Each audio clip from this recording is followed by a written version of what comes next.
ಆತ್ಮೀಯ ವಿದ್ಯಾರ್ಥಿಗಳೇ ನಮಸ್ಕಾರ. ನಾನು ರವಿ ಎಸ್ ಪೂಜಾರಿ, ಅರ್ಥಶಾಸ್ತ್ರದ ಉಪನ್ಯಾಸಕ. ಸ್ನೇಹಿತರೆ, ಇವತ್ತು ಪೈ ರೇಖಾಚಿತ್ರ PUC ಪ್ರಥಮ ವರ್ಷದಲ್ಲಿ ಬರುವಂತಹ ಅಧ್ಯಾಯ ಸಂಖ್ಯೆ 4 ದತ್ತಾಂಶಗಳ ಒಂದು ನಿರೂಪಣೆ ಅನ್ನುವಂಥದ್ದು. ದತ್ತಾಂಶಗಳ ಒಂದು ನಿರೂಪಣೆ ಅನ್ನುವಂಥ ಒಂದು ಅಧ್ಯಾಯದಲ್ಲಿ ಬರುವಂಥ ಒಂದು ಪ್ರಶ್ನೆ ಸಂಖ್ಯೆ. ಈ ಪ್ರಶ್ನೆ ಸಂಖ್ಯೆ ಏನಿದೆ ನೋಡಿ, ಇದು ರೋಮನ್ ಪೀಠ ಲಾಸ್ಟ್ನಲ್ಲಿ ಬರುವಂಥದ್ದು ಈ ಪಾರ್ಟ್ ಒಳಗಡೆ, ನೆನಪಿರಲಿ ಸ್ನೇಹಿತರೆ. ಇದು ಬಹುಮುಖ್ಯವಾಗಿರುವಂಥ ಒಂದು ಪ್ರಶ್ನೆ. ಇದನ್ನೇ ಮೊನ್ನೆ ತಾನೇ ಒಂದು ಇಂಗ್ಲೀಷ್ನಲ್ಲಿ ಕೂಡ ಇದನ್ನು ನಾನು ಅಪ್ಲೋಡ್ ಮಾಡಿರುವಂಥದ್ದು. ಭಾಳಷ್ಟು ಜನ ವಿದ್ಯಾರ್ಥಿಗಳು ನನಗೆ ಕಾಲ್ ಮಾಡಿ ಹೇಳಿದ್ದೇನಂತಂದರೆ, ಸರ್ ಕನ್ನಡದಲ್ಲಿಯೂ ಕೂಡ ಅಪ್ಲೋಡ್ ಮಾಡಿ ಸರ್ ಅಂತ. ಹಾಗಾಗಿ ಎಷ್ಟೋ ಜನರಿಗೆ ಇದು ಅರ್ಥ ಆಗಿಲ್ಲ ಅಂತ ಹೇಳ್ತಾ ಇದ್ರು. ಅದಕ್ಕೆ ನಾನು ಏನು ಮಾಡ್ತಾ ಇದ್ದೀನಿ ಅಂದರೆ, ಮತ್ತೊಂದು ಸಲ ಇದನ್ನು ಕಾನ್ಸೆಪ್ಟನ್ನು ನಿಮಗೆ ಕ್ಲಿಯರ್ ಮಾಡ್ತಾ ಇದ್ದೀನಿ. ಕನ್ನಡದಲ್ಲಿ ವಿವರವಾಗಿ ನಿಮಗೆ ಇವತ್ತು ಚರ್ಚೆ ಮಾಡ್ತಾ ಇದ್ದೀನಿ ಸ್ನೇಹಿತರೆ. ಮೊದಲನೇದಾಗಿ ನಾವೇನು ಮಾಡೋಣ ಅಂತಂದರೆ, ಪ್ರಪ್ರಥಮ ಬಾರಿಗೆ ಪೈ ರೇಖಾಚಿತ್ರ ಎಂದರೆ ಏನಂತ ನೋಡೋಣ. ಹೌದಾ, ಪೈ ರೇಖಾಚಿತ್ರ ಎಂದರೇನು ಅಂತ, ಪೈ ನಕ್ಷೆ ಅಂತಲೂ ಕೂಡ ನಾವು ಅದನ್ನು ಕರಿತಾ ಇದ್ದೀವಿ. ಪೈ ನಕ್ಷೆ ಅಂತಂದರೆ ಒಂದು ನಿರ್ದಿಷ್ಟವಾದಂಥ ಒಂದು ಏನಾಗಿರುತ್ತೆ ಅಂತಂದರೆ, ಒಂದು ವೃತ್ತ ಇರುತ್ತೆ.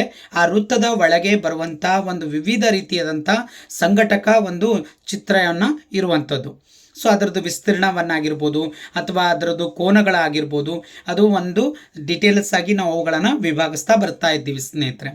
ಇಲ್ಲಿ ನೋಡಿ, ಪೈ ರೇಖಾಚಿತ್ರವು ಒಂದು ಸಂಘಟಕ ಚಿತ್ರವಾಗಿದ್ದು ವೃತ್ತದ ವಿಸ್ತೀರ್ಣವನ್ನು ಅದು ಪ್ರತಿನಿಧಿಸುವ ಘಟಕಗಳ ಪ್ರಮಾಣ ಅನುಗುಣವಾಗಿ ವಿಭಾಗಿಸಲಾಗುತ್ತದೆ. ಹೌದಾ. ಪೈ ರೇಖಾಚಿತ್ರ ಅಂತಂದರೆ ಏನು ಅಂತಂದರೆ, ಮೊದಲನೇದ ಬಾರಿಗೆ ಅದು ಏನಾಗ್ತಾ ಇದೆ, ಒಂದು ವೃತ್ತ ಇರುತ್ತೆ. ಆ ವೃತ್ತದ ಒಳಗಡೆ ವಿವಿಧ ಅಂಗಗಳನ್ನು ನಾವು ಅವುಗಳನ್ನು ಏನು ಮಾಡ್ತಾ ಇದ್ದೀವಿ, ಬದಲಾವಣೆ ಮಾಡುವಂಥದ್ದು. ಮೊನ್ನೆ ತಾನೇ ಕೇಂದ್ರ ಬಜೆಟ್ ಆಯ್ತಲ್ಲ, ಆ ಬಜೆಟ್ನಲ್ಲಿ 2 ರೀತಿಯಾದಂಥ ಒಂದು ನೀವು ನೋಡಿರ್ಬೋದು ಚಿತ್ರಗಳು, ಪೈ ಚಾರ್ಟಿನಲ್ಲೇ ಅದನ್ನು ಕೊಟ್ಟಿರುವಂಥದ್ದು. ಒಂದು ಕಡೆ ₹1 ಇದೆ ಅಂತಂದರೆ, ಒಂದು ಕಡೆ ಖರ್ಚು ಮತ್ತು ಇನ್ನೊಂದು ಕಡೆ ಏನಾಗಿತ್ತು ಅಂತಂದರೆ ಆದಾಯ ಅಂಥೇಳಿ. ಹೌದಾ. ಒಂದು ಕಡೆ ಆದಾಯ ಎಷ್ಟು, ಯಾವ ಕಡೆಯಿಂದ ಬರ್ತಾ ಇದೆ ಅಂಥೇಳಿ ₹1 ಹೇಗೆ ಅದನ್ನು ನಾವು ಕಲೆಕ್ಷನ್ ಮಾಡ್ತಾ ಇದ್ದೀವಿ ಅಂಥೇಳಿ, ಮತ್ತು ಇನ್ನೊಂದು ಕಡೆ ಏನಿತ್ತು ಅಂತಂದರೆ ನೀವು ಅದನ್ನು ಖರ್ಚಿನ ವಿವರ ಅಂತ. ಅವು ಎರಡರದ್ದು ಒಂದು ಏನಾಗಿತ್ತು ಅಂತಂದರೆ ಪೈ ಚಾರ್ಟಿನಲ್ಲಿ ಕೊಟ್ಟಿರುವಂಥದ್ದು. ಹೌದಾ. ಅದೇ ಥರ ನಾವು ವಿವಿಧ ರೀತಿಯಾದಂಥ ಒಂದು ಕಂಟೆಂಟ್ಗಳನ್ನು ತೊಗೊಂಡು ಅವುಗಳನ್ನು ನಾವು ಪೈ ರೇಖಾಚಿತ್ರಕ್ಕೆ ನಾವು ಕನ್ವರ್ಟ್ ಮಾಡ್ಬೋದು ವಿದ್ಯಾರ್ಥಿಗಳೇ. ಮೊದಲೇದಾಗಿ ನೋಡಿ, ಇಲ್ಲಿ ಪೈ ರೇಖಾಚಿತ್ರ ರಚನೆಯ ಒಂದು ಹಂತಗಳು. ಒಂದು ಪೈ ರೇಖಾಚಿತ್ರನ ರಚನೆ ಆಗಬೇಕಾದ್ರೆ ಒಂದಿಷ್ಟು ಹಂತಗಳಿದ್ದಾವೆ. ಒಂದಿಷ್ಟು ಕಂಡೀಷನ್ಸ್ಗಳಿದ್ದಾವೆ ಸ್ನೇಹಿತರೆ. ಅವುಗಳನ್ನು ನಾವು ಮೊದಲೇದಾಗಿ ಅರ್ಥ ಮಾಡ್ಕೊಂಡು ಬರೋಣ. ಪ್ರತಿ ಕೋನ, ಹೌದಾ. ಕೋನ ಅಂತಂದ್ರೆ ಏನ್ರಿ, ಇಲ್ಲಿ ನಿಮ್ಗೆ ಗೊತ್ತಿದೆ 90 ಡಿಗ್ರಿ, ಹೌದಾ, 180 ಡಿಗ್ರಿ ಅಂತೇಳಿ. ಹೌದಾ. ಕೋನ ಮಾಪಕಗಳೆಲ್ಲ ನೀವು ನೋಡಿದ್ರಿ. 180 ಡಿಗ್ರಿ ಕೋನ ಗೊತ್ತಿದೆ ಅಂತ ಅನ್ಕೊಂಡಿದ್ದೀನಿ ನಾನು. ಹೌದಾ. ಅದರಿಂದ ಇವತ್ತು ಲೆಕ್ಕಾಚಾರವನ್ನು ಮಾಡಬೇಕಾಗಿರೋದು. ಹೌದಾ. 180 ಡಿಗ್ರಿ ಪ್ಲಸ್ 180 ಡಿಗ್ರಿ ಇದು. ಹೌದಾ. ಇದು ಏನಿದೆ ನೋಡಿ, 180 ಡಿಗ್ರಿ ಇದೆ ಇಲ್ಲಿ ನೋಡಿ, 0ನಿಂದ 180 ಇದೆ. ಇದನ್ನೇ ಮತ್ತೆ ಈ ಥರ ನಾವು ತೊಗೊಂಡೇವು ಅಂದರೆ ಇದು 180. 180 = 300. ಅದಕ್ಕೆ ಒಂದು ವೃತ್ತದ ಒಂದು ಟೋಟಲ್ ಆಗಿ ಇದರದ್ದು ಒಂದು ವ್ಯಾಲ್ಯೂ ಎಷ್ಟಿದೆ ಅಂತಂದರೆ 360 ಸ್ನೇಹಿತರೆ, ನಿಮ್ಗೆ ಗೊತ್ತಿರಲಿ. ಇವಾಗ ನೋಡಿ, ಪ್ರತಿ ಕೋನಗಳ ಬೆಲೆಗಳನ್ನು ದತ್ತಾಂಶ ಆಧರಿಸಿ ಈ ಕೆಳಗಿನ ಸೂತ್ರದಿಂದ ಕಂಡುಹಿಡಿಯಬಹುದು. ಅದಕ್ಕೆ ಒಂದು ಪೈ ರೇಖಾಚಿತ್ರವನ್ನು ರಚಿಸಬೇಕಾದ್ರೆ ಅದಕ್ಕೊಂದು ಫಾರ್ಮುಲಾ ಇದೆ. ಪೈ ರೇಖಾಚಿತ್ರ = ಪ್ರತಿ ಘಟಕದ ಮೌಲ್ಯ. ಪ್ರತಿ ಘಟಕ ಅಂದರೆ ಒಂದೊಂದು ಕಂಟೆಂಟ್ ಇರುತ್ತೆ ಸ್ನೇಹಿತರೆ. ಹೌದಾ. ಭೂಮಿ, ಶ್ರಮ, ಬಂಡವಾಳ, ಸಂಘಟನೆ ಯಾವ ಥರ ಇರುತ್ತೆ ಅಲ್ಲ, ಅದೇ ಥರ ಒಂದು ವಿವಿಧ ರೀತಿಯಾದಂಥ ಒಂದು ಕಂಟೆಂಟನ್ನು ಕೊಟ್ಟಿರ್ತಾನೆ. ಆ ಒಂದು ಕಂಟೆಂಟಿಗೆ ಸಂಬಂಧಪಟ್ಟಂಥ ಒಂದು ಡೇಟಾವನ್ನು ತೆಗೆದುಕೊಂಡಾಗ ಅದನ್ನು ನಾವು ಏನು ಕರಿತಾ ಇದ್ದೀವಿ, ಪ್ರತಿ ಮೌಲ್ಯದ ಘಟಕ ಅಥವಾ ಪ್ರತಿ ಘಟಕದ ಮೌಲ್ಯ ಅಂತ ಕರಿತಾ ಇದ್ದೀವಿ. ಅವುಗಳನ್ನು ಎಲ್ಲ ಸೇರಿಸಿದಾಗ ಒಂದಿಷ್ಟು ಮೌಲ್ಯ ಆಗುತ್ತೆ, ಅದನ್ನೇ ಒಟ್ಟು ಮೌಲ್ಯ ಅಂತ ಕರಿತಾ ಇದ್ದೀವಿ. ಎಲ್ಲ ಘಟಕಗಳ ಒಟ್ಟು ಮೌಲ್ಯ ಅಂತ ಇಂಟು 360 ಇದೆ ನೋಡಿ ಸ್ನೇಹಿತರೆ, 360 ಇದೆ. ಹೌದಾ. ಇದು 360 ಎದಕ್ಕಂತಂದರೆ ನಿಮ್ಗೆ ಹೇಳ್ದಲ್ಲ ಈಗ ತಾನೇ. ಒಂದು ಕೋನದ ಒಂದು ವೃತ್ತ ಅಥವಾ ಒಂದು ವೃತ್ತಾಕಾರದ ಒಂದು ವಿಸ್ತೀರ್ಣ ಎಷ್ಟು ಇರುತ್ತೆ ಅಂದರೆ 360 ಇರುತ್ತೆ ಅಂತೇಳಿ. ಹಾಗಾಗಿ ಅದನ್ನು ನಾವು ತಗೊಳ್ಬೇಕಾಗತ್ತೆ, ಇಂಟು 360 ಅಂತ. ನೆಕ್ಸ್ಟ್ ನೋಡಿ ಸ್ನೇಹಿತರೆ, ಎರಡನೇದು ಸ್ಥಳವನ್ನು ಆಧರಿಸಿ ಒಂದು ವೃತ್ತವನ್ನು ಅಳೆಯಬೇಕು. ಎಳೆಯಬೇಕಂದ್ರೆ ಒಂದು ಮೇನ ಕೇಂದ್ರ ಒಂದು ಬಿಂದುವನ್ನು ತಗೊಂಡು ಅದ್ರ ಮುಖಾಂತರನೇ ಎಳಿತಾ ಹೋಗ್ಬೇಕು. ಅದೆಲ್ಲ ನಿಮಗೆ ಇವಾಗ ಮಾಡಿ ತೋರಿಸ್ತೀನಿ. ಭಾಳಷ್ಟು ಜನ ಹೇಳಿದ್ದೇನಂತಾರೆ, ಸರ್ ನೀವು ಆಲ್ರೆಡಿ ಮಾಡಿದ್ದೇನೆ ಅಪ್ಲೋಡ್ ಮಾಡಿದ್ದೀರಿ ಅಂತ. ಇಲ್ಲ, ಖಂಡಿತವಾಗ್ಲೂ ನಾನು ಇವಾಗೇ ತಾನೇ ಮಾಡಿ ಅದನ್ನು ಅಪ್ಲೋಡ್ ಮಾಡಿದ್ದು ಮಣ್ಣಿನ ವಿಡಿಯೋನಲ್ಲಿ. ಇವಾಗ ನಿಮ್ಗೆ ಪ್ರಾಕ್ಟಿಕಲ್ ಆಗಿ ಮಾಡಿ ತೋರಿಸ್ತೀನಿ ಸ್ನೇಹಿತರೆ. ಹೌದಾ. ಸ್ವಲ್ಪ ಹೊತ್ತು, ಯಾಕಂದರೆ ನಾನು ಯಾಕೆ ಮಾಡಿರೋದು ಅಂದರೆ ಭಾಳಷ್ಟು ಸಲ ಸಲ ಏನಾಗ್ತಾ ಇದೆ, ಟೈಮ್ ಜಾಸ್ತಿ ಕನ್ಸ್ಯೂಮ್ ಆಗುತ್ತೆ, ಸೊ ನಿಮಗೆ ಮತ್ತೆ ಇದಾಗ್ಬೋದು ಅಂತೇಳಿ ಅದಕ್ಕೆ ನಾನು ಮಾಡಿ ನಿಮ್ಗೆ ಅಪ್ಲೋಡ್ ಮಾಡಿರೋಂಥ ಸ್ನೇಹಿತರೆ. ಸೊ ಬಟ್ ಇರಲಿ, ಇವಾಗ ಪೂರ್ತಿ ನಿಮಗೆ ಮಾಡಿ ತೋರಿಸಿರುವಂಥದ್ದು ಈಗಿನ ಒಂದು ವಿಡಿಯೋನಲ್ಲಿ. ನೆಕ್ಸ್ಟ್ ನೋಡಿ ಸ್ನೇಹಿತರೆ, ಸೊ ಕೋನ ಮಾಪಕವನ್ನು ಉಪಯೋಗಿಸಿ ಪ್ರತಿ ಕೋನದ ಬೆಲೆಯನ್ನು ಅಳೆದು ಗುರುತಿಸುವುದು. ಹೌದಾ, ಅದೆಲ್ಲನ ಕೂಡ ಕಂಡುಹಿಡಿದು ಆಮೇಲೆ ಅದನ್ನು ಕೋನ ಮಾಪಕದಲ್ಲಿ ಹಾಕಿ ತೋರಿಸೋದು ಸ್ನೇಹಿತರೆ. ನೋಡಿ ಇಲ್ಲಿ ಇದು ಭಾಳ ಇಂಪಾರ್ಟೆಂಟ್ ಸ್ನೇಹಿತರೆ. 4ನೇದು, ಪ್ರತಿ ಕೋನದ ಭಾಗದಲ್ಲಿ ಸರಕುಗಳ ಅಥವಾ ಘಟಕಗಳ ಪರಿವಿಡಿ ಅಥವಾ ಇಂಡೆಕ್ಸ್ಗಳನ್ನು ಬರೆಯೋದು. ಉದಾಹರಣೆಗೆ ಎಕ್ಸ್ ಅನ್ನುವಂಥದ್ದು ಇಂಡೆಕ್ಸ್ ಹೆಂಗೆ ತಗೋತೀವಿ ಅಂದರೆ, ಇವಾಗ ನಾವೇ ರಚನೆ ಮಾಡ್ಕೋಬೇಕು ಸ್ನೇಹಿತರೆ. ಇವು 3 ಘಟನೆಗಳಿದಾವೆ ಅಥವಾ 3 ಘಟಕಗಳಿದಾವೆ ಅಂತ ಅಂದ್ಕೊಳ್ಳಿ. ಸೊ ಇದು ಎಕ್ಸ್ ಅಂತ ಅಂದ್ಕೊಳ್ಳೋಣ. ಎಕ್ಸ್ಗೆ ಒಂದು ಹೆಸರು ಕೊಡ್ರಿ. ಸೊ ಅದಕ್ಕೆ ನಾವು ಎಕ್ಸ್ ಅಂತಂದರೆ ಏನು, ಈ ಥರ ಡ್ಯಾಶ್ ಅಂತ ತೊಗೊಳ್ಬೋದು, ಕ್ರಾಸ್. ನೆಕ್ಸ್ಟ್ ವೈ ಅಂತಂದರೆ ಇದು ಒಂದು ಇಂಡಿಕೇಶನ್ಸ್ ಇದೆ, ಇದಕ್ಕೇನು ಈ ಥರ ತೊಗೊಂಡಿದ್ದೀನಿ ಅಂತ, ಇದು ಶೇಡ್ ಮಾಡೋದಲ್ಲಿ ಮುಂದೆ. ಹೌದಾ, ನೆಕ್ಸ್ಟ್ ನೋಡಿ ಜೆಡ್ ಅನ್ನುವಂಥದ್ದು ಇಂಡಿಕೇಶನ್ ಒಳಗೆ ರೋ ಆ್ಯಂಡ್ ಕಾಲಮ್ ಸ್ನೇಹಿತರೆ, ಕಂಬ ಸಾಲು ಮತ್ತು ಅಡ್ಡ ಸಾಲು. ಸೊ ಈ ಥರ ಒಂದು ಮಾಡಬೇಕು ಅನ್ನುವಂಥದ್ದು ಸೊ ಕಾನ್ಸೆಪ್ಟು ಸ್ನೇಹಿತರೆ.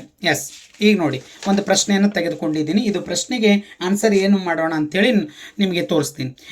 ಇದೇ ಮೊನ್ನೆ ವಿಡಿಯೋನಲ್ಲಿ ಇಂಗ್ಲೀಷ್ನಲ್ಲಿ ಇದ್ದಿತ್ತಲ್ಲ, ಇದನ್ನೇ ಇವತ್ತು ಕನ್ನಡದಲ್ಲಿ ತೊಗೊಂಡಿರೋದು.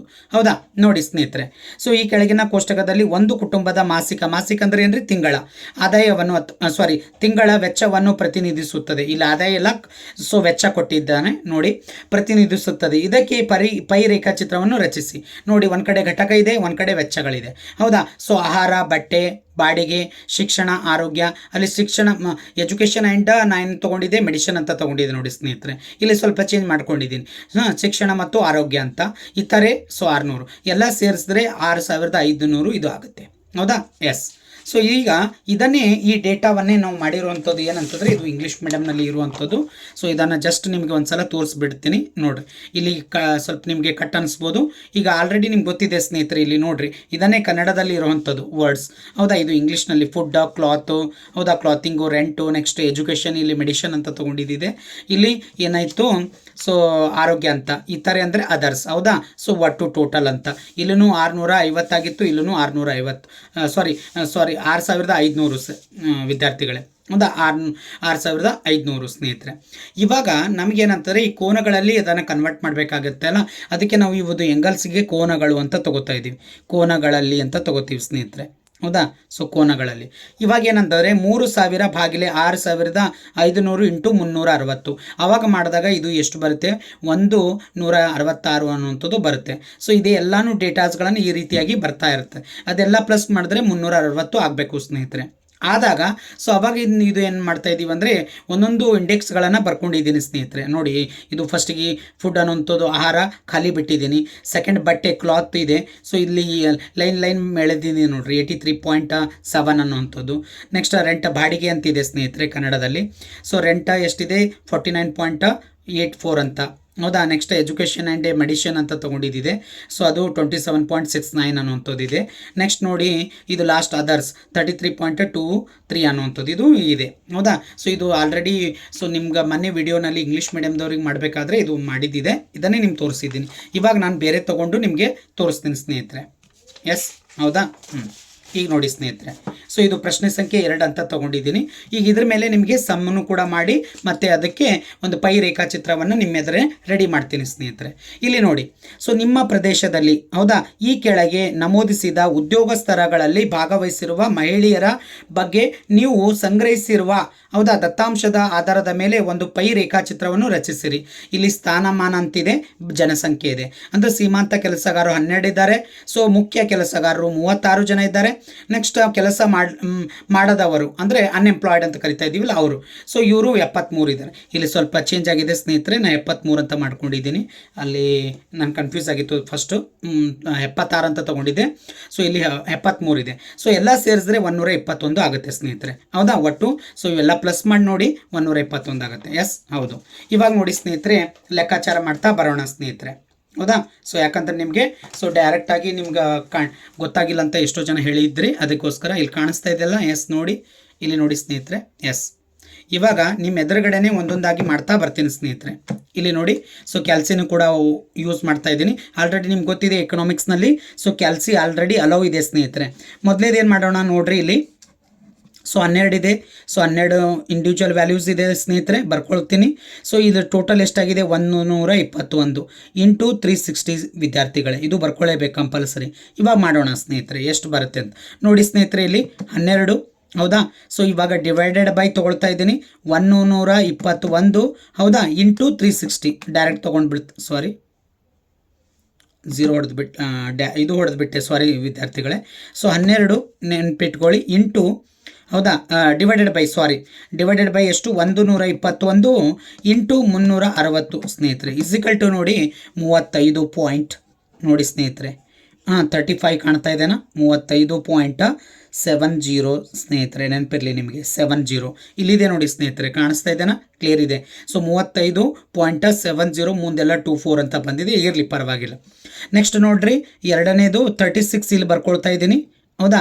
ನೆಕ್ಸ್ಟ್ ಭಾಗಿಲೆ 121 ಇಂಟು 360 ಸ್ನೇಹಿತರೆ, 360 ಇಲ್ಲಿ ನೋಡಿ. ಇವಾಗ ಇದನ್ನು ಕ್ಯಾನ್ಸಲ್ ಮಾಡೋಣ, ಎಸ್. ಸೊ ಇವಾಗ 36 ಹಾಕೊಳ್ಳೋಣ, 36 ಡಿವೈಡೆಡ್ ಬೈ 121 ಇಂಟು 360 ಸ್ನೇಹಿತರೆ. ಹಾಗಾದರೆ ಎಷ್ಟಾಯಿತು ನೋಡಿ ಸ್ನೇಹಿತರೆ. ಸೊ 107 ನೆನಪಿಟ್ಕೊಳ್ಳಿ, 107. ಸೊ ನೆಕ್ಸ್ಟ್ ಪಾಯಿಂಟ್ 10 ಅಂತ ನಾವು 10 ಅನ್ಬಾರ್ದು ಸ್ನೇಹಿತರೆ, 10 ಅನ್ಬೇಕು, ಹೌದಾ. ಪಾಯಿಂಟ್ ಆದ ನಂತರ ಬಂದಂಥದ್ದು ಸಿಂಗಲ್ ಡಿಜಿಟ್ನಲ್ಲಿ ಪ್ರೊನೌನ್ಸಿಯೇಷನ್ ಮಾಡೋದು, ಹೌದಾ. ನೋಡ್ರಿ, ನೆಕ್ಸ್ಟ್ 73 ಜಾಗ ಸಾಕಾಗ್ತಾ ಇಲ್ಲ ಅಂತೇಳಿ ಇಲ್ಲಿ ಹತ್ರ ಬರಿತಾ ಇದ್ದೀನಿ ಸ್ನೇಹಿತರೆ, ನೀವು ಚೆನ್ನಾಗಿ ಮಾಡ್ಕೊಳ್ಳಿ. ಸೊ 73 ಭಾಗಿಲೆ 123 ಇಂಟು 360, ಹೌದಾ. ಸೊ ಇವಾಗ ನೋಡಿ ಸ್ನೇಹಿತರೆ, ಇದನ್ನು ಕ್ಯಾನ್ಸಲ್ ಮಾಡಲಾ, ಎಸ್. 73 ಇದೆ ಸ್ನೇಹಿತರೆ, ಎಸ್ 73. ದೆನ್ ಭಾಗಿಲೆ 121, ನೆಕ್ಸ್ಟ್ ಇಂಟು 360 360 ಇಸಿಕಲ್ ಟು ಹೊಡಿತಾ ಇದ್ದೀನಿ 217.19 ಅಂತಿದೆ ಸ್ನೇಹಿತರೆ. ನೋಡಿ, ಇವಾಗ ಎಲ್ಲನೂ ಸೇರಿಸಿದ್ರೆ ನಮಗೇನು ಬರಬೇಕು, 360 ಬರಬೇಕು ಸ್ನೇಹಿತರೆ. ಬರುತ್ತೆ ಅಂತ ನೋಡೋಣ. ಒಂದು ವೇಳೆ ಒಂದೊಂದು ಸಲ ಏನಾಗುತ್ತೆ ಸ್ನೇಹಿತರೆ, ಮೇಲ್ಗಡೆ ನಾವು ಪಾಯಿಂಟ್ನಲ್ಲಿ ಬಿಟ್ಟಿರ್ತೀವಲ್ಲ 350.10 ಈ ಥರ ಬಂದ್ರೂ ಸರಿ ಹೋಗುತ್ತೆ ವಿದ್ಯಾರ್ಥಿಗಳೇ, ಹೌದಾ. ನೋಡಿ, ಇವಾಗ ಇದು ಪ್ಲಸ್ ಮಾಡ್ಕೊಂಡು ಹೋಗೋಣ ಸ್ನೇಹಿತರೆ. ಆಲ್ರೆಡಿ ಇಲ್ಲಿದೆ, ಲಾಸ್ಟಿಂದ ಹಿಡ್ಕೊಂಡು ಹೋಗ್ತಾ ಇದ್ದೀನಿ, ಕೆಳಗಿಂದ ಮ್ಯಾಗ ಹೋಗ್ತಾ ಇದ್ದೀನಿ ಸ್ನೇಹಿತರೆ. ನೋಡಿರಿ, 217.19 ಇದೆ, ಪ್ಲಸ್ ಹೊಡಿತಾ ಇದ್ದೀನಿ. ಸೊ ನೆಕ್ಸ್ಟ್ 107, ಹೌದಾ, .10 ಪ್ಲಸ್ ಹೊಡಿತಾ ಇದ್ದೀನಿ. ಸೊ ನೆಕ್ಸ್ಟ್ ನೋಡಿ ಸ್ನೇಹಿತರೆ, 35.70 ಸೊ ಇಸಿಕಲ್ ಟು ನೋಡಿ ಸ್ನೇಹಿತರೆ. ಸೊ ಹೇಳ್ದಲ್ಲ 360 ಬರಬೇಕಾಗಿತ್ತು, ಇಲ್ಲೇನು ಬಂದಿದೆ ಸ್ನೇಹಿತರೆ 359.99 ಅಂತ ಬಂದಿದೆ. ಹಾಗಾಗಿ ನಾವು ಇದನ್ನು ರೌಂಡ್ ಫಿಗರನ್ನು ಮಾಡ್ಕೊಳ್ಳೋಣ ಸ್ನೇಹಿತರೆ, ಏನೂ ತೊಂದರೆ ಇಲ್ಲ, ಹೌದಾ. ಇದು 0.5 ಆದ ನಂತರ ಏನೇ ಬಂದರೂ ಇಲ್ಲಿ ನಾವು ರೌಂಡ್ ಫಿಗರ್ ಮಾಡ್ಕೊಳ್ತೀವಿ. ಇದಂತೂ ನಿಮಗೆ ಸ್ಟ್ಯಾಟಿಸ್ಟಿಕ್ನಲ್ಲಿ ಹೇಳಿರ್ತೀವಿ ನಾವು, ಹೌದಾ. ಓಕೆ, ಸೊ ಇಷ್ಟಂತೂ ನಿಮ್ಗೆ ಗೊತ್ತಾಯಿತು ಸ್ನೇಹಿತರೆ. ಇವಾಗ ನಾವು ಏನು ಮಾಡಬೇಕು, ಇದು ಅಂದರೆ ಒಂದು ಪೈ ರೇಖಾಚಿತ್ರಕ್ಕೆ ಕನ್ವರ್ಟ್ ಮಾಡಬೇಕು ಸ್ನೇಹಿತರೆ, ಹೌದಾ. ಸೊ ಆಲ್ರೆಡಿ ಸೆಂಟಿಮೀಟರ್ ಎಷ್ಟು ತೊಗೋತೀರಿ, ಒಂದು 3 ಸೆಂಟಿಮೀಟರ್ ಆದರೂ ತೊಗೊಳ್ಳಿ, ಹೌದಾ. ಸೊ 3 ಸೆಂಟಿಮೀಟರ್ ಮಿನಿಮಮ್ 3 ಆದರೂ ಇರಲಿ ನಿಮಗೆ, ಹೌದಾ. ಇಲ್ಲಿದೆ ನೋಡಿ, ಎಸ್. ಸೊ ನಾನು ಏನು ಮಾಡ್ತಾ ಇದ್ದೀನಿ, ಇಲ್ಲಿ ಸ್ವಲ್ಪ 3 ಅಂದರೆ ಸಣ್ಣದು ನಿಮ್ಗೆ ಕಾಣಲ್ಲ ಅಂತೇಳಿ ನಾನು 5 ಮಾಡ್ಕೊಳ್ತಾ ಇದ್ದೀನಿ ಸ್ನೇಹಿತರೆ, ಹೌದಾ. ಇಲ್ಲಿ ನೋಡಿ ಸ್ನೇಹಿತರೆ, ಕಾಣಿಸ್ತಾ ಇದೆ, ಹೌದಾ. ಓಕೆ, ಸೊ ಇವಾಗ ಮೇನ್ ಅಂದರೆ ಇದು ಪಾಯಿಂಟ್ ಇದೆ, ನೀವು ಎಲ್ಲಿಂದ ಸ್ಟಾರ್ಟ್ ಮಾಡ್ತೀರಿ, ಸ್ವಲ್ಪ ಇನ್ನೊಂಚೂರು ದೊಡ್ಡ ತೊಗೊಳ್ತೀನಿ ಸ್ನೇಹಿತರೆ, ಹೌದಾ. ಸ್ವಲ್ಪ ನಿಮಗೆ ಕಾಣಬೇಕಲ್ಲ, ಅದಕ್ಕೋಸ್ಕರ, ಎಸ್. ಸೊ 6 ಮಾಡ್ಕೊಳ್ತಾ ಇದ್ದೀನಿ ನೋಡಿ ಸ್ನೇಹಿತರೆ. ಸೊ ಇವಾಗ ನೋಡಿ, ಈ ಪಾಯಿಂಟ್ ಏನದ, ಇವಾಗ ನೀವು ಏನು ಸೆಂಟ್ರ್ ಪಾಯಿಂಟ್ ನೀವು ಗುರುತಿಸ್ತಿರಲ್ಲ, ಸೊ ಅದು ನೀವು ಬಿಡಂಗಿಲ್ಲ ಸ್ನೇಹಿತರೆ. ಸೊ ಪೂರ್ತಿಗೆ ಮುಗಿಯೋವರೆಗೂ ಅದೇ ಒಂದು ಇದರಲ್ಲಿ ಹಾಕಬೇಕು. ನಿಮ್ಗೆ ಮತ್ತೆ ಆಮೇಲೆ ನಿಮ್ಗೆ ತೋರಿಸಿರ್ತೀನಿ ನಾನು. ಇಲ್ಲಿ ನೋಡಿ, ಕ್ರಾಸ್ ಆಗ್ತಾ ಇದೆನಾ, ನಿಮ್ಮ ಎದುರುಗಡೆನೇ ಹಾಕ್ತಾ ಇದ್ದೀನಿ ಸ್ನೇಹಿತರೆ, ನೋಡಿ. Yes, okay. ಇವಾಗ ನೋಡಿ, ಕ್ಲಿಯರ್ ಕಾಣಿಸ್ತಾ ಇದ್ದೇನೆ, ಎಸ್. ನೋಡಿ ಸ್ನೇಹಿತರೆ, ಹೌದಾ. ಇಲ್ಲೊಂದು ಮಿಡ್ ಪಾಯಿಂಟನ್ನು ನಮ್ಗೆ ಸಿಕ್ಬಿಡುತ್ತಲ್ಲ, ಆ ಪಾಯಿಂಟನ್ನು ನಾವು ಗುರುತಿಸ್ಕೋಬೇಕು ಸ್ನೇಹಿತರೆ. ಇಲ್ಲಿದೆ ನೋಡಿ, ಈ ಪಾಯಿಂಟು ನಮಗೆ ಬೇಕು. ಇದು ಇರಲಿಲ್ಲ ಅಂದರೆ ನಮಗೆ ಲೆಕ್ಕಾಚಾರ ತಪ್ಪಾಗುತ್ತೆ ಸ್ನೇಹಿತರೆ. ಇವಾಗ ನೋಡಿ, ಒಂದು ಸ್ಕೇಲನ್ನು ತೊಗೊಂಡು ನಾನು ಏನು ಮಾಡ್ತಾ ಇದ್ದೀನಿ, ಈ ಪಾಯಿಂಟನ್ನು ಹೇಳ್ಕೊಳ್ತಾ ಇದ್ದೀನಿ ಈ ಸೈಡಿಗೆ, ಹೌದಾ. ಈ ಕಡೆ ಆದರೂ ಬರ್ಬೋದು, ಈ ಕಡೆ ನೀವು ಎಲ್ಲಿಂದ ಸ್ಟಾರ್ಟ್ ಮಾಡ್ತೀರಿ ಅನ್ನೋದು ಇಂಪಾರ್ಟೆಂಟ್ ಇದೆ ಸ್ನೇಹಿತರೆ, ಎಸ್. ಸೊ ಇಲ್ಲಿ ನೋಡಿ, ಇಲ್ಲಿಂದ ಸ್ಟಾರ್ಟ್ ಆಗಿದೆ. ಇಂಡಿಕೇಶನ್ಸು ಆ ನಂತರ ನಾವು ಮಾಡ್ಕೋಬೋದು. ಸೊ ಇಲ್ಲ ಅಂತಂದರೆ ಒಂದು ಕಡೆ ನೀವು ಬರ್ಕೊಂಡು ಇಟ್ಕೊಳ್ಳಿ. ಇಲ್ಲಿ ಇರೋದೇ 3 ಇಂಡಿಕೇಶನ್ಸ್ಗಳಿದೆ, ಕಂಪಲ್ಸರಿ ಇದೆ ಸ್ನೇಹಿತರೆ, ಇದು ನೀವು ಮಾಡಲೇಬೇಕು, ಹೌದಾ. ಇಲ್ಲಿ ಏನು ಅಂದರೆ ಸೀಮಾಂತ, ಸೀಮಾಂತ ಬರೆದುಬಿಡಿ, ಸೀಮಾಂತ ಕೆಲಸಗಾರರು, ಹೌದಾ. ಬರಿತೀರಿ, ಕೆಲಸಗಾರರು ಕರೆಕ್ಟಾ, ಗಾರರು. ನೆಕ್ಸ್ಟ್ ನೋಡಿ ವಿದ್ಯಾರ್ಥಿಗಳೇ, ಮುಖ್ಯ ಕೆಲಸಗಾರರು. ಇವ್ರು ಯಾರು, ಮುಖ್ಯ ಕೆಲಸಗಾರರು, ಇದು ಬರೀರಿ ವಿದ್ಯಾರ್ಥಿಗಳೇ, ಬರೀಲೇಬೇಕಿದು. ನೀವು ಹಾಗೆ ಬಿಟ್ಟರೆ ಸೊ ಮಾರ್ಕ್ಸ್ ಹೋಗುವಂಥ ಸಾಧ್ಯತೆ ಇದೆ. ಕೆಲಸ ಮಾಡದವರು ಅಂತಿದೆ ನೋಡಿ, ನಿರುದ್ಯೋಗಿಗಳು ಅಂತ ಆಗ್ಬೋದು. ಹೌದಾ, ಕೆಲಸ ಮಾಡದವರು ನೋಡಿ ವಿದ್ಯಾರ್ಥಿಗಳೇ, ಮಾಡದವರು. ಈ ಮಾಡದವರಿಗೆ ಖಾಲಿ ಬಿಡೋಣ. ಹೌದಾ, ಯಾಕಂದರೆ ಅವ್ರು ಕೆಲಸ ಮಾಡ್ತಾಯಿಲ್ಲ. ಅದಕ್ಕೆ ಮುಖ್ಯ ಕೆಲಸಗಾರರಿಗೆ ಸ್ವಲ್ಪ ನಾವೇನು ಮಾಡೋಣ, ರೋ ಆ್ಯಂಡ್ ಕಾಲಮ್ ಅಂತ ಕೊಡೋಣ ಸ್ನೇಹಿತರೆ. ಎಸ್. ಸೊ ಇಲ್ಲೇನು ಮಾಡೋಣ, ಕ್ರಾಸ್ ಅಂತ ತೊಗೊಳ್ಳೋಣ ಸ್ನೇಹಿತರೆ. ಹೌದಾ, ಎಸ್. ಇಲ್ಲಿ ನೋಡಿ, ಇದು ಇಂಡಿಕೇಶನ್ಸ್. ನಿಮ್ಗೆ ಪರಿವಿಡಿ ಅಂತ ಹೇಳಿದ್ದೀನಿ, ಇದು ಕಂಪಲ್ಸರಿ ನೀವು ಮಾಡಲೇಬೇಕು. ಹೌದಾ, ಮಾಡಲಿಲ್ಲ ಅಂದರೆ ಸೊ ನಿಮಗೆ ಮಾರ್ಕ್ಸ್ ಕಟ್ ಆಗುವಂಥ ಸಾಧ್ಯತೆ ಇರುತ್ತೆ. ಓಕೆ, ಇಲ್ಲಿ ನೋಡಿ ಸ್ನೇಹಿತರೆ, ಈಗ ನಮಗೆ ಬೇಕಾಗಿರೋದು ಎಷ್ಟು, ಈ ಸೆಂಟರ್ ಪಾಯಿಂಟ್ ಇದೆಯಲ್ಲ, ಇಲ್ಲಿಂದ ಸ್ಟಾರ್ಟ್ ಮಾಡಬೇಕು ಸ್ನೇಹಿತರೆ. ನಮಗೆ ಬೇಕಾಗಿರೋದು ಜಸ್ಟ್ 35.7 ಅಂತಿದೆ. ಅದಕ್ಕೆ ನಾನು 36 ತೊಗೊಳ್ತಾ ಇದ್ದೀನಿ, 36 ತೊಗೊಳ್ತಾ ಇದ್ದೀನಿ ಸ್ನೇಹಿತರೆ. ಇಲ್ಲಿ ನೋಡಿ ಸ್ನೇಹಿತರೆ, 0ನಿಂದ ಸ್ಟಾರ್ಟ್ ಆಗಿದೆ. ಹೌದಾ, ಇಲ್ಲಿ ನೋಡಿ 10, 20, 30. ಹೌದಾ, ಸೊ 30 ಆದ ನಂತರ ಇಲ್ಲಿದೆ ನೋಡಿ 35 ಅಂತ. ಹೌದಾ, 35 ಒಂದು ಪಾಯಿಂಟ್ ಜಾಸ್ತಿ ಮಾಡಿಕೊಂಡ್ರೆ ಇಲ್ಲಾಗುತ್ತೆ ಈ ಲೈನಿಗೆ. ಹೌದಾ, ಈ ಪಾಯಿಂಟ್. ಸೊ ಇಲ್ಲಿಂದ ಇಲ್ಲಿವರೆಗೆ ನೀವೇನು ಮಾಡ್ಕೋಬೋದು ಅದನ್ನು ಸೊ ತೊಗೊಂಡ್ಬಿಡಿ ಸ್ನೇಹಿತರೆ. ಯಾಕಂದರೆ 35.70 ಅಂತದ. ಹಾಗಾಗಿ ಸೊ ಇಲ್ಲಿ ನೀವು ಬರಿಬೇಕಾಗಿರೋದು ಅಷ್ಟೇ, ಎಷ್ಟು ಇಲ್ಲಿದೆ ನೋಡಿ ಅದನ್ನೆಷ್ಟೇ ಕಾಪಿ ಮಾಡ್ಕೋಬೇಕು ಸ್ನೇಹಿತರೆ. ಹೆಚ್ಚು ಬರಿಬಾರ್ದು, ಕಡಿಮೆನೂ ಬರಿಬಾರ್ದು. ಹೌದಾ, ಇದು ಕ್ಲಿಯರ್ ಆಯ್ತಾ? ಆಮೇಲೆ ಶೇಡ್ ಮಾಡೋಣ ಸ್ನೇಹಿತರೆ ನಿಮಗೆ. ಸೊ ಇಲ್ಲ ಮಾಡಿರಿ ಸರ ಹೀಗೆ ಅಂದರೆ ಹೀಗೆ ಮಾಡಿಬಿಡೋಣ, ಏನು ತೊಂದರೆ ಇಲ್ಲ ಇದ್ರೊಳಗೆ. ಹೌದಾ, ಸೊ ರೆಡ್ ಕಲರ್ ತೊಗೊಂಡಿದ್ದೀನಿ, ಬೇರೆ ಕಲರ್ ಚೇಂಜ್ ಮಾಡ್ಕೊಳ್ತಾ ಇದ್ದೀನಿ. ಓಕೆ, ಇಲ್ಲಿ ನೋಡಿ ಸ್ನೇಹಿತರೆ, ಸೊ ಈ ಥರ. ಸೊ ನೀವು ಒಂದು ವೇಳೆ ಚೆನ್ನಾಗಿ ಅನಿಸ್ಬೇಕು ಅಂದರೆ ಸ್ಕೇಲನ್ನು ಚೆನ್ನಾಗಿ ಯೂಸ್ ಮಾಡ್ಕೊಳ್ಳಿ. ಸೊ ನಾವು ಏನು ಮಾಡ್ತಾಯಿದ್ದೀವಿ ಕ್ಲಾಸ್ ಒಳಗೆ, ಸೊ ನಮಗಿರೋದೇ ಕಡಿಮೆ ಟೈಮ್ ಇರುತ್ತೆ ಅಂಥೇಳಿ ನಾವೇನು ಮಾಡ್ತಾಯಿದ್ದೀವಿ, ಅರೆ ಬರೆನಲ್ಲಿ ಫಾಸ್ಟಾಗಿ ಲೆಕ್ಚರ್ಸ್ಗಳು ಹಾಕಿ ಹೋಗಿಬಿಡ್ತೀವಿ ವಿದ್ಯಾರ್ಥಿಗಳೇ. ಹೌದಾ, ಸೊ ನಮಗೂ ಕೂಡ ಸ್ವಲ್ಪ ಪೇಷನ್ಸ್ ಇರಲ್ಲ, ಪರವಾಗಿಲ್ಲ. ಹೌದಾ, ಬಟ್ ಇಲ್ಲಿ ನಿಮಗೆ ಕ್ಲಿಯರ್ ಇಲ್ಲ ಅಂಥೇಳಿ ಮತ್ತೆ ನಾನು ಪೇಷನ್ಸ್ ಮಾಡಿಕೊಂಡು ನಿಮಗೋಸ್ಕರ ಈಗ ಒಂದು ಕಾನ್ಸೆಪ್ಟನ್ನು ಕ್ಲಿಯರ್ ಮಾಡ್ತಾಯಿದ್ದೀನಿ ಸ್ನೇಹಿತರೆ. ಎಸ್, ಇಲ್ಲಿ ನೋಡಿ, ಸೊ ಇದು ಅಂತೂ ಇದೆ. ಹೌದಾ, ಇದೇ ಡಿಗ್ರಿ ಇದೆ, ಇಲ್ಲಿ ಡಿಗ್ರಿ ಅಂತ ಬರೆದು ಬಿಡ್ರಿ. ಎಸ್. ಇವಾಗ ಹೆಂಗೆ ಸರ್, ಇವಾಗ ನೋಡಿ ಸ್ನೇಹಿತರೆ, ಆಲ್ರೆಡಿ 35.70 ಆಗಿದೆ, ಇಲ್ಲಾಗಿದೆ. ಸೊ ಇವಾಗ ಏನು ತೊಗೋಬೇಕು ಅಂದ್ರೆ 107 ತೊಗೋಬೇಕು.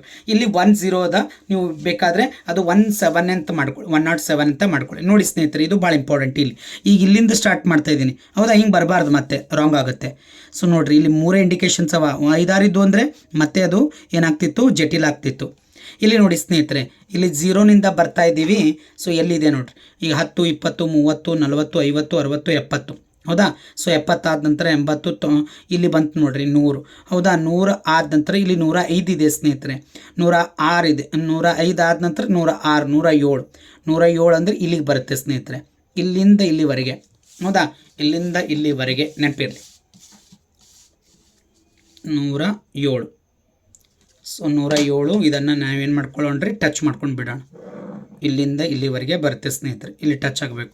ಇವಾಗ ಇದಕ್ಕೆ ಏನು ಮಾಡಿದ್ದೀವಿ, ಸೊ ಆಲ್ರೆಡಿ ನಿಮ್ಗೆ ಗೊತ್ತಿದೆ ಇಲ್ಲಿ ಎಷ್ಟು ಅಂತಂದರೆ ಇದನ್ನು ಡೇಟಾ ಬರ್ಕೋಬೇಕಲ್ಲ. ಎಷ್ಟು ಅಂತ ಹೇಳಿದ್ದೀನಿ ಸ್ನೇಹಿತರೆ, 100 ಹೇಳಿ. S, correct. ಸೊ 107.10 ಅಂತ. ಹೌದಾ, ಈಗ ಇದನ್ನೇನು ನಾವು ಏನು ಮಾಡ್ಕೋಬೇಕು, ಇಲ್ಲಿ ರೋ ಮತ್ತು ಕಾಲಮ್ ಎರಡೂ ಕೂಡ ನಾವು ತೊಗೋಬೇಕಾಗತ್ತೆ. ಯಾಕಂದರೆ ಇಂಡೆಕ್ಸ್ನಲ್ಲಿ ಅದೇ ಹಾಕಿದ್ದೀವಿ. ಹೌದು, ಹೌದು. ನೋಡಿ ಸ್ನೇಹಿತರೆ, ನೋಡೋಕ್ಕೆ ಎರಡು ಒಂದೇ ಅನಿಸ್ಬೋದು, ಬಟ್ ಇಲ್ಲ, ಯಾಕಂದರೆ ಎರಡು ಬೇರೆ ಬೇರೆ ಇದೆ ಸ್ನೇಹಿತರೆ. ಸೊ ಅದಕ್ಕೋಸ್ಕರ ಇದು ಮಾಡಲೇಬೇಕು ಕಂಪಲ್ಸರಿ. ಸ್ವಲ್ಪ ಲೇಟ್ ಆದರೂ ಪರವಾಗಿಲ್ಲ ಸ್ನೇಹಿತರೆ, ಸ್ವಲ್ಪ ಹೌದಾ ನೀಟ್ ಅನ್ನಿಸ್ಬೇಕು, ಆ ಥರ ಬರೀರಿ. ಯಾಕಂದರೆ ನೋಡಿದ ತಕ್ಷಣ ಗೊತ್ತಾಗ್ಬಿಡುತ್ತೆ ನೀವು ಸರಿ ಮಾಡಿದ್ರೋ ತಪ್ಪು ಮಾಡಿದ್ರೋ ಅಂತ.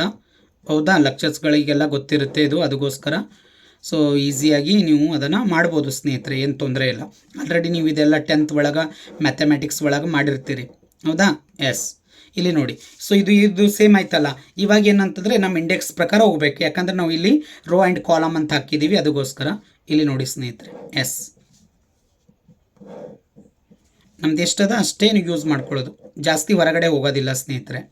ಹೌದಾ, ನಮ್ಮ ಏರಿಯಾ ಬಿಟ್ಟು ಹೊರಗಡೆ ಹೋಗಂಗಿಲ್ಲ ನಾವು. ಸೊ ಏನಿದೆ ಈ ಏರಿಯಾದಾಗಷ್ಟೇ ನಾವು ಅದನ್ನು ಡಿಸೈನ್ ಮಾಡೋದು, ಈ ಥರ.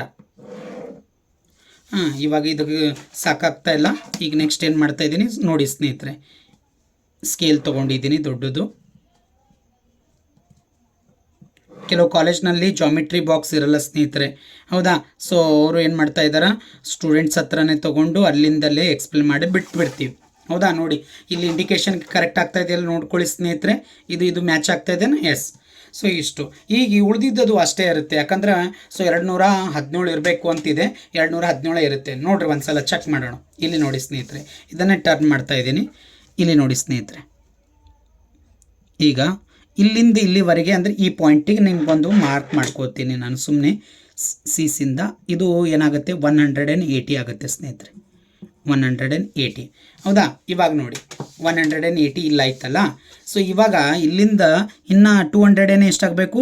ಸೊ 17 ಆಗಬೇಕು. ಇಲ್ಲಿ 80 ಅಂದರೆ ಇಲ್ಲಿ 20 ಉಳಿದಿದೆ, ಅಲ್ಲಿ 20 ಅಂದರೆ 40. ಹೌದಾ? 40 + 10 17 ಅಂದರೆ 57 ಉಳಿಬೇಕು ಸ್ನೇಹಿತರೆ. ಇಲ್ಲಿ ನೋಡಿ ಸ್ನೇಹಿತರೆ, 57. ಹೌದಾ? ಇಲ್ಲಿ ನೋಡಿ, ಇಲ್ಲಿ ಬಂದಿದೆ ನೋಡಿರಿ ಈ ಥರ. ಹೌದಾ? ಸೊ ಎಲ್ಲ ಸೇರಿಸಿದ್ರೆ ಅಷ್ಟೇ ಇರುತ್ತೆ ಅಂತೇಳಿ ಈ ರೀತಿಯಾದಂಥ ಒಂದು ಕಾನ್ಸೆಪ್ಟ್ ಸ್ನೇಹಿತರೆ. ಇಲ್ಲಿ ನೀವೇನಾದರೂ ಬರಿಬೇಕಾ? ಏನೂ ಬರೆಯೋದಿಲ್ಲ. ಸೊ ಇಲ್ಲಿ ಡೇಟಾ ಒಂದು ಬರೀರಿ ಸ್ನೇಹಿತರೆ. ಏನು ಡೇಟಾ ಇದೆ? 217.19 ಅಂತ. ಹೌದಾ? ಇವೆಲ್ಲ ಕೂಡಿಸಿದ್ರೆ 360 ಆಗುತ್ತೆ ಅಂತ ಅನ್ನೋವಂಥದ್ದು ಇದು ಕಾನ್ಸೆಪ್ಟು. ಇಷ್ಟೇ ಸ್ನೇಹಿತರೆ. ಹೌದಾ? ಇದು ಡೈಗ್ರಾಮ್ ನೋಡಿ. ಹೌದಾ? ಸೊ ಇಷ್ಟು ಮಾಡಿದ್ರೆ ನಿಮಗೆ 5 ಮಾರ್ಕ್ಸು ಖಂಡಿತವಾಗೂ ಕೊಡ್ತಾನೆ. ಸೊ ಇದ್ರ ಮೇಲೆ ಸಾಕಷ್ಟು ಡೇಟಾಸ್ಗಳನ್ನೆಲ್ಲ ಚೇಂಜಸ್ ಮಾಡಿ ನಾನು ವಿದ್ಯಾರ್ಥಿಗಳಿಗೆಲ್ಲ ಕಾಲೇಜ್ನಲ್ಲಿ ಮಾಡಿಸಿರೋದು ಸ್ನೇಹಿತರೆ. ಬಟ್ ಏನಂತಂದರೆ ನೀವು ಕೂಡ ಬೇರೆ ಬೇರೆ ಡೇಟಾನ ಇಟ್ಟುಕೊಂಡು ಪ್ರಯತ್ನ ಮಾಡಿ. ಹೌದಾ? ಇದು ಆ್ಯಪಲ್ ಕಂಪ್ನಿದು ಸ್ನೇಹಿತರೆ. ನೋಡಿ, ಇದೊಂದು ಮಾಡಿಸಿದ್ದೀನಿ ನಮ್ಮ ಮಕ್ಕಳಿಗೆ. ಹೌದಾ? ಸೊ ಇದು ಆ್ಯಪಲ್ ಕಂಪನಿದು ಎಲ್ಲ ಕಂಪನಿ ಸ್ಮಾರ್ಟ್ಫೋನ್ದು Apple, OnePlus, MI, Samsung, others ಇವೆಲ್ಲ ಡೇಟಾ ತೊಗೊಂಡಿದ್ದೀನಿ. ಇಷ್ಟೆಲ್ಲ ಮಾಡಿದಾಗ ಹೀಗಾಗತ್ತೆ. ಸೊ ಇದನ್ನೇ ಡೈಗ್ರಾಮ್ಸು ಇಲ್ಲಿದೆ ನೋಡಿ ಸ್ನೇಹಿತರೆ. ಎಸ್, ಎಲ್ಲ ಇಂಡಿಕೇಶನ್ಸ್ ನೋಡಿರಿ, ಇಲ್ಲಿ ಭಾಳಷ್ಟಿದೆ.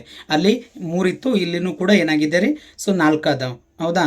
ಸೊ 4 ಇಲ್ಲ 5 ಇದೆ. ಸಾರಿ ವಿದ್ಯಾರ್ಥಿಗಳೇ, 1 2 3 4 5 ನೋಡಿರಿ, 1 2 3 4 5 ಕರೆಕ್ಟ್. ಸೊ ಯಾಕಂದರೆ ಇದು ಕಡಿಮೆ ಇದೆ ಅಂತೇಳಿ ಅದಕ್ಕೆ ಶೇಡ್ ಮಾಡ್ಕೊಂಡಿದ್ದೀನಿ ಈ ಥರ. ಹೌದಾ? ಸೊ ಈ ಥರ ನೀವೇ ರೆಡಿ ಮಾಡ್ಕೋಬೋದು ಸ್ನೇಹಿತರೆ. ಓಕೆ. ಮತ್ತು ಹೀಗೆ ಹೇಳ್ತಾ ಹೋದರೆ ವಿಡಿಯೋ ತುಂಬ ಲೆಂದಿ ಆಗುತ್ತೆ ಸ್ನೇಹಿತರೆ. ಸೊ ಇಷ್ಟು ಇವತ್ತಿನ ವಿಡಿಯೋನಲ್ಲಿ ನಾನು ಹೇಳಬೇಕು ಅಂದ್ಕೊಂಡಿದ್ದು. ಸೊ ನೆಕ್ಸ್ಟ್ ಮುಂದಿನ ವಿಡಿಯೋದಲ್ಲಿ ಕಂಟಿನ್ಯೂ ಬೇರೆ ಕಾನ್ಸೆಪ್ಟನ್ನು ತೊಗೊಂಡು ನಿಮ್ಮ ಜೊತೆಗೆ ಚರ್ಚೆ ಮಾಡ್ತಾ ಇದ್ದೀನಿ. ಓಕೆ, ಧನ್ಯವಾದಗಳು.